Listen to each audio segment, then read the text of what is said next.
Bien, muy buenos días. Qué alegría estar aquí en la Universidad UCEBOL en este Congreso Internacional de Bioquímica y Farmacia. Quisiera primeramente agradecer a la doctora Blanca Arteaga por la invitación de formar parte de este importante evento científico que hace que Santa Cruz y Bolivia vaya avanzando en la información. Este Congreso Internacional de Bioquímica y Farmacia va a hacer que ustedes que hoy quizás están ahí estudiando, dentro de poco van a ser los que van a cambiar el rumbo y el futuro de nuestro país y quizás de la región de Latinoamérica. Así que invitarlos que sigan adelante con ese deseo de la formación.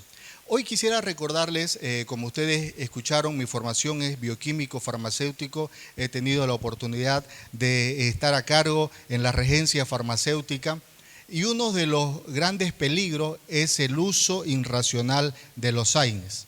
Muchas veces nosotros nos confiamos pensando de que los AINES son inofensivos y lo podemos utilizar abiertamente. Algo que tenemos que recordar es que el farmacéutico, una de las principales funciones del farmacéutico es dispensar, informar y orientar. La prescripción es facultad del médico que está haciendo una evaluación, que ha hecho estudios, que ha evaluado al paciente y sabe qué medicamento dar, en qué momento dar y todos los demás. Entonces es algo importante que nosotros debemos enmarcarnos dentro de lo que la ley nos faculta, ¿no? La correcta dispensación del medicamento. Y hoy también tenemos otra facultad que es la farmacovigilancia, ¿no? De igual manera nosotros tenemos que estar vigilando la correcta prescripción que a veces realiza un profesional médico y nosotros podemos quizás orientarle al médico sobre la prescripción correcta de algún medicamento que se puede dar. Entonces, hoy quisiera que puedan tomar en cuenta el uso racional de los AINES. Hace mucho tiempo se hablaba solamente del uso racional de los antibióticos, pero hoy se ha visto de que los AINES de igual manera están causando un serio problema de salud pública. Son las grandes causantes principalmente de problemas gastroenterológicos. Esta estadística que hoy quiero compartir, que de repente pueden ver, en Estados Unidos más de 13 millones consumen AINES. Imagínense la cantidad de personas que consumen frecuentemente AINES. Pero de los cuales las personas, más del 30% reciben AINES y son hospitalizadas. ¿Por qué las personas que reciben AINES son hospitalizadas? Precisamente por presentar reacciones adversas o por tener una consecuencia de una mala dosificación.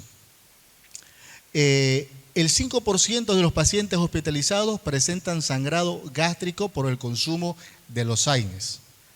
5% de la población, esta estadística, lamentablemente no tenemos estadística en Bolivia, estamos utilizando estadística de Estados Unidos, pero para que nosotros podamos tener la significancia que tiene esto.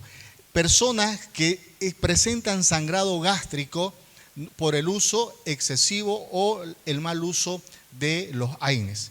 Entonces, aquí es que muchas veces nosotros, dentro de lo que es el mesón de farmacia, empezamos a prescribir o a dispensar un AINE sin tener algunos criterios y esto es lo que hoy quiero recordarles. Dentro de las patologías que tiene un paciente hay que distinguir lo que es el dolor y lo que es la inflamación.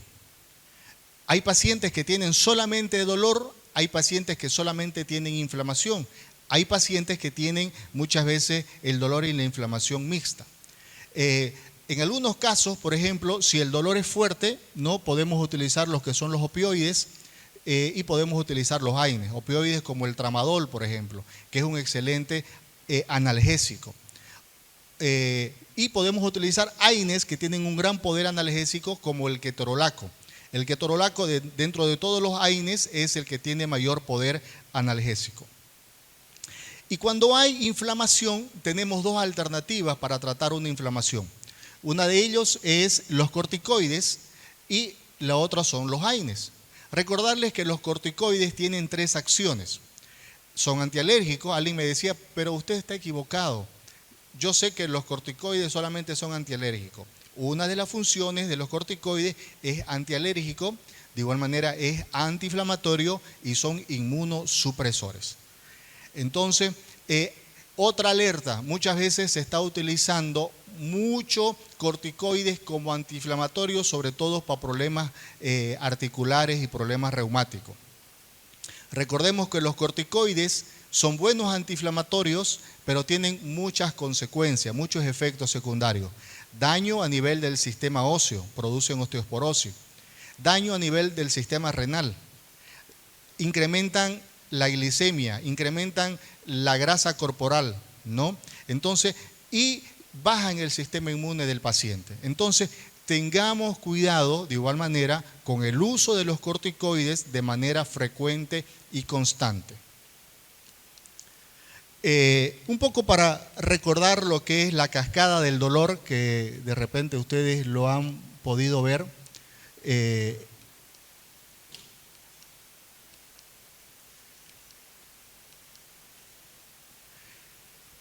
Entonces, les decía que los corticoides forman parte de todo esto que es la cascada del dolor, ¿no? Recordemos que se produce aquí arriba la agresión sobre la célula. Sobre esta parte se activan los fosfolípidos activan la fosfolipasa. La fosfolipasa hace que el ácido araquidónico actúe sobre la ciclooxigenasa y la ciclooxigenasa permite la producción de la prostaglandina. La prostaglandina es la que ya hace que nuestro organismo presente el dolor, la inflamación, el rubor y lo que es la incapacidad de función. Entonces, ¿dónde actúan los AINES? Los AINES actúan bloqueando la ciclooxigenasa. ¿Dónde actúan los corticoides? Los corticoides actúan aquí arriba bloqueando la fosfolipasa. Es por eso que muchas veces se empieza a utilizar como el efecto antiinflamatorio es más rápido y más potente, se empieza a utilizar los corticoides, ¿no? Entonces, nuevamente, el corticoide es un producto que hay que tenerle mucho cuidado y no es facultad del farmacéutico empezar a utilizar corticoides. Yo me quedo alarmado muchas veces cuando voy a la farmacia y veo a algunas colegas que empiezan a utilizar corticoides como, no sé, pues como utilizar cualquier producto que no presenta un efecto secundario. Entonces, recordemos los efectos secundarios de los corticoides. Solamente el médico, recalco, es el que tiene que prescribir el corticoide, porque él va a saber cuándo, dónde y en qué momento va a utilizar el corticoide. De igual manera, los AINES, aquí es donde debemos recordar la ciclooxigenasa. Si ustedes bien recordarán, en farmacología, dentro de los que son la ciclooxigenasa, tenemos dos tipos de ciclooxigenasa. La COX-1 y la COX-2, ¿no? La ciclooxigenasa forma parte de nuestro organismo, está dentro de las células y ayudan a la función de nuestro organismo, ¿no? Como les decía, la principal función de la ciclooxigenasa es la producción de lo que es la prostaglandina. La prostaglandina está en todo nuestro organismo. Tenemos prostaglandina en los riñones, prostaglandina a nivel gástrico, prostaglandina en todo nuestro organismo y cada parte del lugar donde está la prostaglandina tiene una función especial. Pero, ¿dónde está el principal peligro de los AINES? Que cuando yo utilizo los AINES, altero lo que es la prostaglandina gástrica. Y la prostaglandina gástrica ayuda a formar parte de la barrera protectora de mi estómago contra el ácido clorhídrico. Entonces, cuando yo tomo un AINE, lo que hago es inhibir la prostaglandina. Al inhibir la prostaglandina, inhibo la protección de mi mucosa gástrica. Y cuando yo inhibo la prostaglandina gástrica, altero la concentración de bicarbonato y se produce lo que es el daño gástrico, que son las úlceras. Entonces, aquí de igual manera quiero recalcar algo importante, que muchas veces caemos en la promoción engañosa que se hace cuando dicen, este producto porque viene con microgránulos no produce daño gástrico. Este producto, porque viene en cápsula blanda, no produce daño gástrico. Este producto, porque viene en gel, no produce daño gástrico. Recordemos, no importa la forma farmacéutica que tenga el principio activo, lo importante es que sepamos cuál es el mecanismo de acción. Indiferente a la forma farmacéutica, ya sea gel, ya sea en microgránulos, comprimidos, cápsulas, la forma farmacéutica que tenga, va a ingresar a nuestro organismo, va a inhibir la prostaglandina y va a producir daño gástrico, ¿sí? Entonces eso es importante que lo recalquemos. ¿Por qué? Porque muchas veces piensan, voy a tomar este producto que viene en cápsula blanda y voy a estar tranquilo con mi estómago que no me va a producir daño gástrico. Y ahí muchas personas se confían y terminan con el daño gástrico. Vamos a ver que avance. Bien. Entonces, los efectos secundarios más frecuentes que presentan los AINES. Dentro de los efectos secundarios, los más importantes, los gastrointestinales. Hay que tomar en cuenta que todos los AINES son gastrolesivos. Todos los AINES son gastrolesivos. Diclofenaco es gastrolesivo. Ibuprofeno es gastrolesivo. Y otra cosa que se creía es que los AINES COX-2 no eran gastrolesivos. Cuando salieron hace 15, 20 años atrás, los AINES COX-2 se lo lanzó como la gran panacea de la industria farmacéutica y decían, los AINES COX-2 no causan daño gástrico. Luego se descubrió que sí causaban daño gástrico, pero en menor escala. Pero en conclusión, sí presentan daño gástrico. Lo otro que hay que tener en cuenta es el daño renal.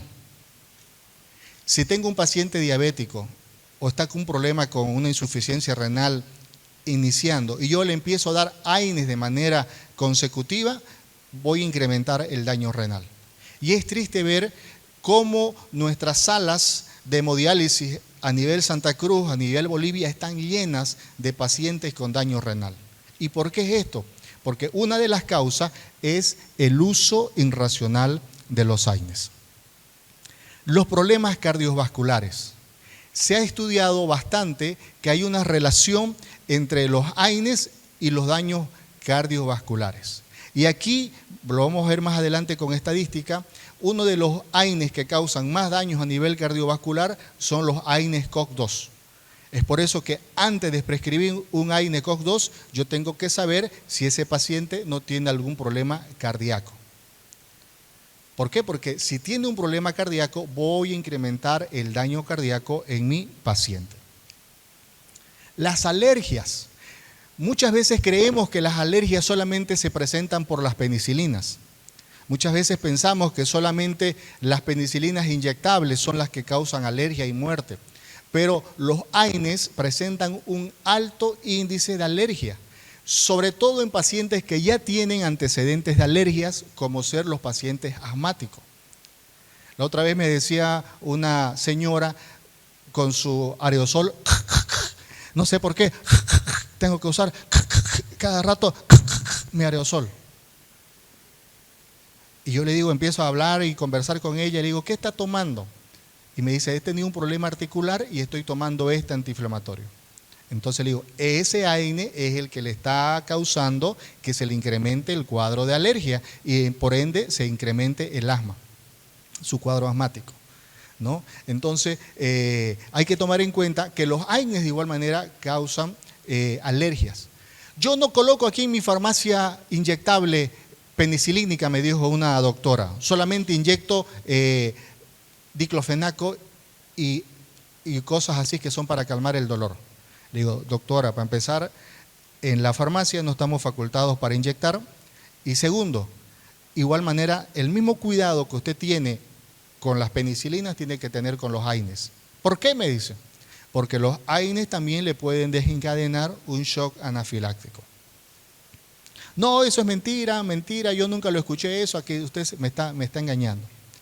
No pasó ni un mes que la doctora estuvo en un problema judicial porque un paciente hizo un shock anafiláctico en la farmacia y tuvo que pagar arriba de $15,000 para que el paciente desista.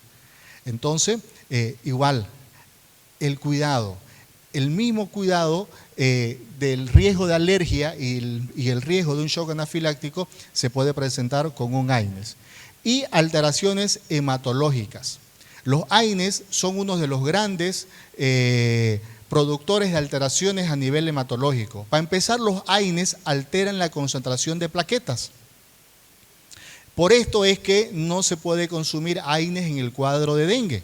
¿Por qué? Porque altera la concentración de plaquetas, ¿no? Recordemos que los únicos analgésicos que podemos consumir y antipiréticos en cuadros de dengue, Zika o chikungunya, que son enfermedades virales que alteran la concentración plaquetaria, es la dipirona o el paracetamol.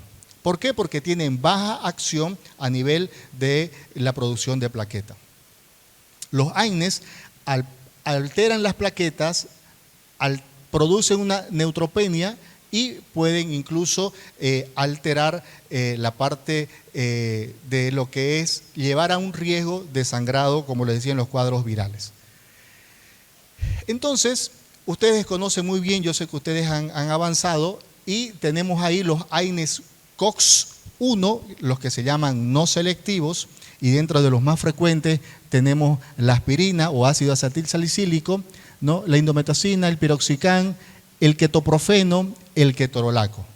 Actualmente, de igual manera, el ketorolaco, con una marca muy conocida, de una excelente industria farmacéutica boliviana, se lo está utilizando para todo. Me duele la uña, utilizo ketorolaco. Me duele la cabeza, utilizo ketorolaco. Me duele el corazón porque me dejó el tóxico, utilizo ketorolaco, ¿no? Así que utilizan mucho el ketorolaco. ¿Y saben qué?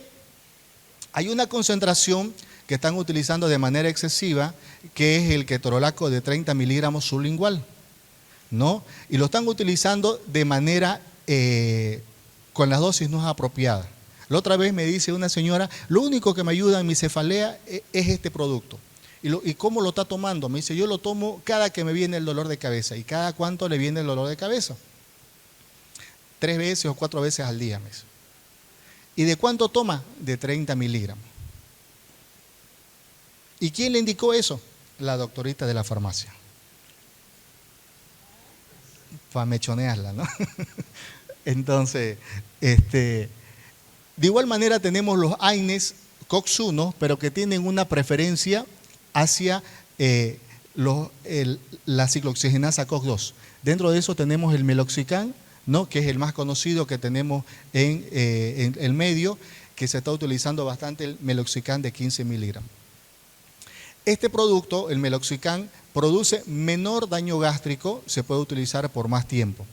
El diclofenaco, el ketorolaco, se recomienda utilizar máximo por 5 días. El meloxicam yo lo puedo utilizar hasta por 15 a 20 días según criterio médico. Y después tenemos los AINES selectivos COX-2, como el Celecoxib, el Eterocoxib, el Rofecoxib, que ha sido sacado del mercado, que pertenecen a los que son los AINES COX-2. Entonces, esto es lo que muchas veces producimos con el uso irracional de los AINES. Somos nosotros causantes de que el paciente pueda tener úlceras gástricas. Cuando hay el uso excesivo de los AINES, sobre todo, por ejemplo, vamos a ver cuáles son los más gastrolesivos, nosotros le producimos esto al paciente, las úlceras gástricas. Y hay pacientes que llegan a emergencia, llegan a una sala de terapia intensiva por lo que es la úlcera gástrica. Aquí esta escala sobre la gastrolesividad nos indica cuál es el producto menos gastrolesivo y cuál es el producto más gastrolesivo. Dentro de los AINES, que hay algunos autores que lo consideran el diclofenaco, el paracetamol ya no debería estar como considerado como un AINE, pero hay que clasificarlo en alguna manera y algunos autores sí lo consideran todavía como un AINE, porque su mecanismo de acción es inhibir la ciclooxigenasa COX-3, que principalmente está a nivel del sistema nervioso central. Entonces, aquí vemos, por ejemplo, el menos gastrolesivo y el más gastrolesivo. Y dentro de los más gastrolesivos tenemos el piroxicam y tenemos el ketorolaco.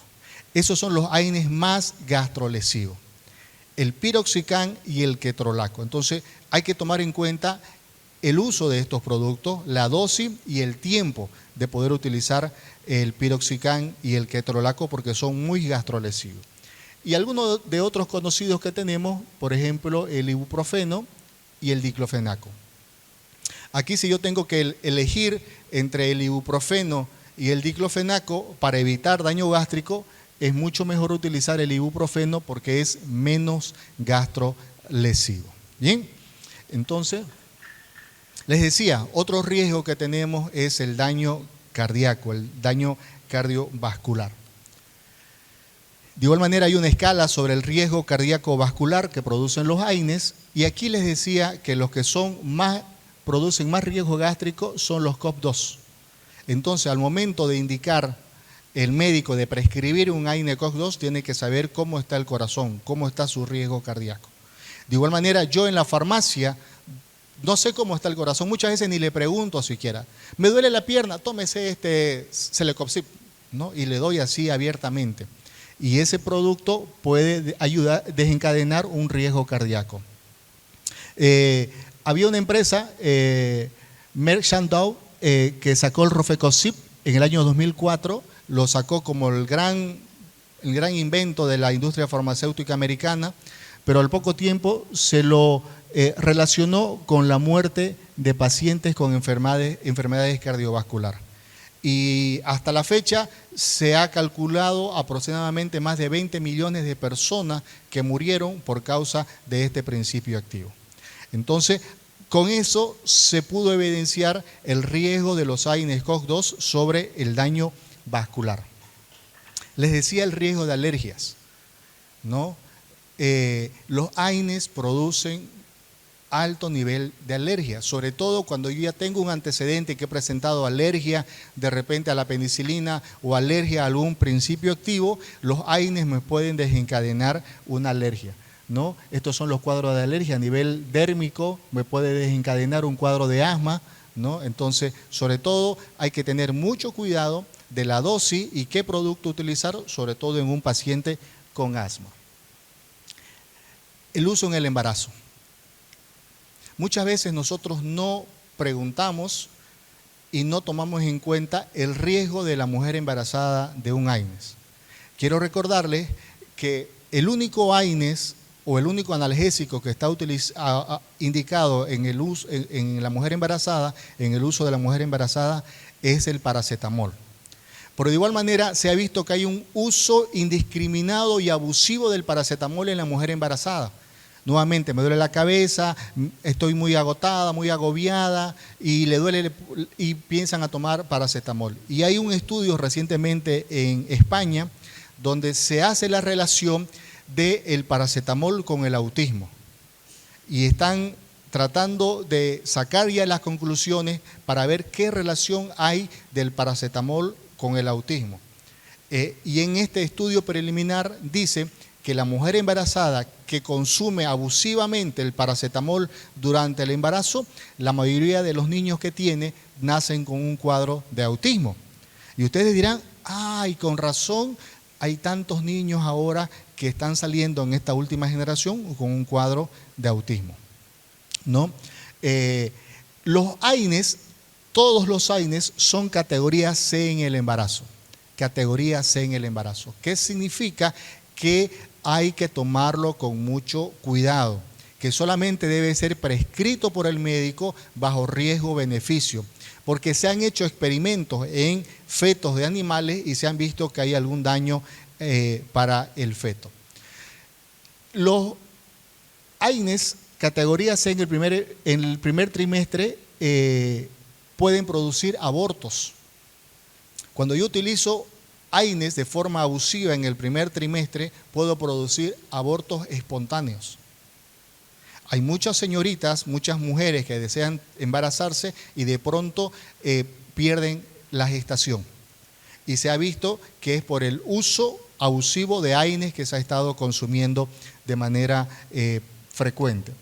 Y el riesgo en el último trimestre del embarazo es que produce lo que es el cierre del ductus arterioso en el feto y le produce daño a nivel cardíaco.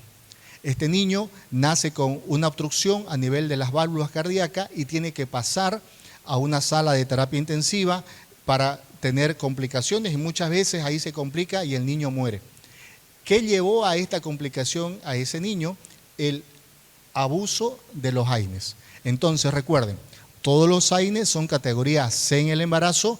En el primer trimestre me pueden desencadenar un aborto espontáneo y en el último trimestre me puede producir un daño cardíaco a nivel del feto que se llama el cierre del ductus arterioso. Para terminar, las interacciones medicamentosas. Algo que siempre les recalco a los colegas es que no nos olvidemos de las interacciones medicamentosas. Que siempre indaguemos al paciente qué otro medicamento está tomando, porque muchas veces se potencian las acciones o se disminuyen las acciones. Entonces los AINES hay que tener mucho cuidado de administrarlo concomitante, es decir, junto con anticoagulantes como la warfarina, porque potencian la acción del anticoagulante. Es decir, puedo llevar a una hemorragia y a una complicación del paciente si doy un AINES más una warfarina. Mucho cuidado. Si lo doy con los corticoides, voy a aumentar la gastrolesividad. No, muchas veces dicen, tómese, inyéctese esta dexametasona de 8 miligramos y aparte tome ketorolaco y diclofenaco. Entonces, si yo combino un corticoide más un AINE, aumento el daño de gastrolesividad, ¿ya? Con las quinolonas como la ciprofloxacina, la levofloxacina, lo que me hace es disminuir la potencia del antibiótico. Entonces, si yo lo doy nuevamente concomitante, es decir, junto la quinolona más el AINE, voy a hacer que el antibiótico baje la potencia. Y al bajar la potencia del antibiótico voy a desencadenar una resistencia bacteriana, ¿sí? Los antimicóticos de igual manera disminuyen su acción, los antidepresivos disminuyen la acción del antidepresivo y utilizar dos AINES al mismo tiempo aumentan los daños y los efectos secundarios. Entonces, nunca utilicemos dos AINES al mismo tiempo. No utilicemos diclofenaco y ketorolaco. He visto esas indicaciones. Tómese este diclofenaco y aplíquese este diclofenaco, ¿no? Entonces, no utilicemos, no es necesario mezclar dos AINES al mismo tiempo. Este cuadro es interesante que lo podamos recordar. Les decía, los AINES tienen estas 4 indicaciones. Son antiinflamatorios, analgésicos, antipiréticos y antiagregante plaquetario. Y cada uno tiene una función más marcada que otro. Es decir, hay algunos AINES que tienen una acción más antiinflamatoria, otros que tienen más acción analgésica, otros que tienen más acción antipirética y otros que tienen acción como antiagregante plaquetario. En algún momento el médico va a necesitar un AINES que tenga una mayor acción antiplaquetaria. ¿Como en qué momento? En los casos de una trombosis. En los cuadros de una trombosis, recuerden que se está utilizando la aspirina o el ácido acetil salicílico, por ejemplo, ahí la cardioaspirina, ¿no es cierto? De 80 y de 100 miligramos que se utiliza para prevenir problemas cardíacos, para prevenir trombosis, para prevenir infartos. Entonces, por eso es que se utiliza la aspirina, porque es un antiagregante plaquetario. El paracetamol no tiene ninguna acción como antiinflamatorio. Me luxé y estoy embarazada, deme paracetamol. No les sirve. Me doblé el tobillo y mire cómo se me inflamó, ¿no? ¿Qué tomo, doctorita? Dice, ay, está embarazada, sí, tome paracetamol. No les sirve, porque ahí solamente tiene que utilizar un antiinflamatorio. Y entonces, ¿qué le doy? Mándelo al ginecólogo, que el ginecólogo evalúe, vea y si es necesario le va a dar o si no, no le va a dar, ¿ya? El ibuprofeno, ¿cuál es su principal acción del ibuprofeno? Es un buen antiinflamatorio, es un buen analgésico, sí, pero su principal acción es antipirético del ibuprofeno. El ketorolaco, su principal acción es analgésico. Como les decía, después de los opioides el AINE con mayor potencia analgésica es el ketorolaco, ¿sí? Pero con un gran riesgo gástrico y de igual manera inhibe la acción plaquetaria, es decir, altera las plaquetas y puede producir un sangrado. Entonces, en el postoperatorio, por ejemplo, actualmente en los protocolos de cirugía ya no se está utilizando el ketorolaco en las primeras 48 horas porque va a evitar que se forme el trombo y que cicatrice la herida que el cirujano ha elegido, ¿no? Se está utilizando otros AINES. ¿Como qué alternativa? El ketoprofeno. El ketoprofeno tiene un buen poder analgésico, pero baja acción como antiagregante plaquetario. Y para ir finalizando, ¿no?, es importante tomar en cuenta algunos cuidados que yo debo tener en el mostrador. Seleccionar el AINE de acuerdo al cuadro clínico del paciente. ¿Quién va a seleccionar el AINE de acuerdo al cuadro clínico del paciente? El médico. Por eso nuevamente les digo, trabajemos de manera coordinada y conjunta con el médico, ¿no? Actualmente, por ejemplo, yo dentro de lo que es la materia de marketing farmacéutico que doy, y me dicen, ¿cómo hago que mi farmacia eleve las ventas? Trabaje con un médico al lado, para que el médico les genere receta y usted venda más.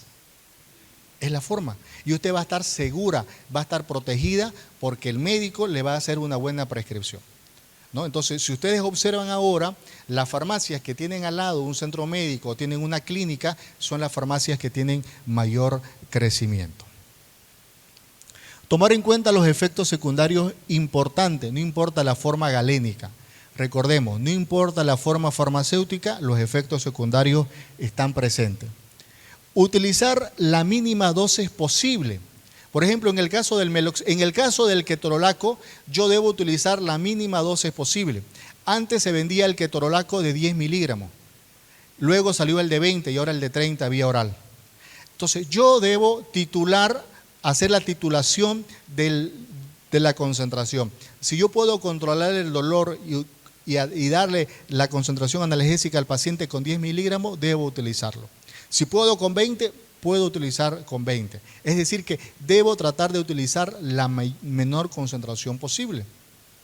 Lo mismo con el meloxicam, ¿no? Puedo utilizar 15 miligramos como dosis de ataque, luego que he logrado estabilizar al paciente en su cuadro de dolor, puedo utilizar 7.5 miligramos una vez al día por un tiempo más prolongado. No sobrepasar la dosis recomendada, administrar los AINES, nunca administrar 2 AINES a la misma vez y no administrar los AINES con los corticoides, ¿no? Y si yo voy a utilizar AINES por mucho tiempo, algunos pacientes con artritis reumatoidea que necesitan utilizar por mucho tiempo, se debe recomendar utilizar con un IBP, un inhibidor de la bomba de protones, para proteger la mucosa gástrica del paciente. Aquí, ya para ir cerrando, un breve pantallazo de los productos que tenemos dentro de Terbol, una industria farmacéutica boliviana, que queremos que formen parte de su vademecum personal de ustedes. Tenemos el ibuprofeno con el nombre comercial de Ibupronal. Tenemos Ibupronal en suspensión de 100 y 200 miligramos y tenemos Ibupronal en cápsula blanda de 400 y de 600 miligramos. Y ahí me dicen, si las cápsulas blandas entonces no me va a producir igual daño gástrico, ¿en qué me beneficia? La cápsula blanda permiten una mejor dilución y una más rápida liberación del principio activo, por ende hay una mejor acción analgésica y antiinflamatoria. En eso le ayuda. ¿En qué le ayuda? Mejor dilución y mejor liberación del principio activo. Tenemos el paracetamol con el nombre de Piredol, tenemos Piredol en gotas, Piredol en inyectable y Piredol en comprimido de 500 y de 1 gramo. El Dolpiret, que es nuestro ibuprofeno con el paracetamol, esto hay una sinergia muy importante entre el paracetamol y el ibuprofeno. Entonces, en esos cuadros donde se necesita la acción antiinflamatoria y analgésica, estos dos hacen una muy buena sinergia, el ibuprofeno y el paracetamol. Tenemos ahí en suspensión para niños y tenemos en comprimidos para adultos.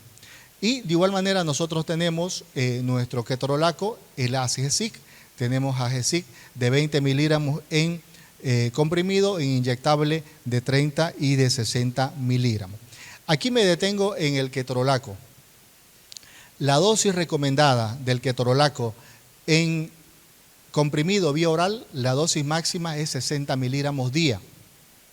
¿Cuál es la dosis máxima? 60 miligramos día. Y en inyectable, la dosis estándar es 90 miligramos, pudiendo usarse hasta 120 miligramos en las primeras 24 horas y luego volver a la dosis estándar de 90 miligramos día. Si supero esta dosis, voy a producir daño gástrico. El Flexidol es nuestro ketoprofeno, ¿no?, que tenemos ahí, de igual manera, como les decía, con un excelente poder antiinflamatorio. El Flamax, que es nuestro Meloxicam. Cuando ustedes busquen un Meloxicam, ahí Terbol tiene con el nombre de Flamax, de 15 miligramos en comprimido y en inyectable. Y colorín colorado, este cuento se ha terminado.